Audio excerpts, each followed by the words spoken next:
Hai, Assalamualaikum warahmatullahi wabarakatuh. Bertemu lagi dengan aku, Siti Rahman Nurani, dalam podcast Meraih Keberkahan Islami. Oke, kalau podcast sebelumnya kita ngebahas tentang perilaku konsumen, perilaku produsen dalam perspektif Islam, sekarang kita bakal ngebahas tentang tren yang lagi hangat di masyarakat itu tentang investasi saham. Tapi sebelum kita berkenalan lebih jauh, kita berkenalan secara singkat nih ya. Investasi saham ini adalah sebagai penanaman modal yang dilakukan dengan waktunya jangka panjang, yang dimana pengadaan aktiva ini menggunakan surat-surat berharga, lalu saham-saham dengan tujuan untuk memperoleh keuntungan. Dan ya, saham inilah yang menjadi salah satu instrumen investasi dalam jangka waktu panjang dan menjadi salah satu produk juga pasar modal Indonesia. Jadi ketika kita melihat di masyarakat, hal ini tuh tercermin dari minat tabungan atau investasi masyarakat tuh naik selama 2 tahun terakhir.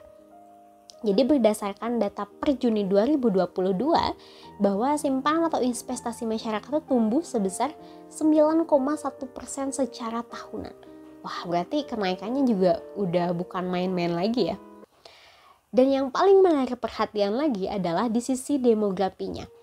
Jadi, golongan masyarakat yang terjun langsung atau sudah bergelut di bidang investasi adalah masyarakat yang berusia 30 tahun ke bawah. Berarti tidak menutupi kemungkinan bahwa mahasiswa juga sudah mulai terjun dan juga sudah mendalami tentang investasi ini. Sehingga meningkatkan kesadaran bahwa investasi itu ya penting. Nah, seperti itu. Lalu, apakah investasi saham ini hanya bersifat konvensional saja? Ternyata dengan seiringnya berjalannya waktu dan juga perkembangan lembaga keuangan syariah di Indonesia, sekarang sudah ada didirikannya investasi saham di bidang syariah. Lalu apa sih yang membedakan antara keduanya? Investasi saham syariah itu berpaku atau berpedoman dalam hukum-hukum Islamnya. Sedangkan investasi di konvensional itu mereka tidak berpedoman pada agama tertentu, sehingga dikembalikan lagi kepada sistem di perusahaannya. Lalu bagaimana sih cara kita menjadi seorang investor syariah? Oke, aku mau kasih tahu nih ya caranya bagaimana. Jadi yang pertama, teman-teman itu dipastikan untuk memilih perusahaan yang sudah memiliki efek yang punya syariah online trading system atau SOTS, di mana itu sudah disertifikasi oleh MUI yang memiliki fungsi yang pertama hanya saham syariah aja yang bisa ditransaksikan. Lalu yang kedua, transaksi beli saham bisa dilakukan secara tunai.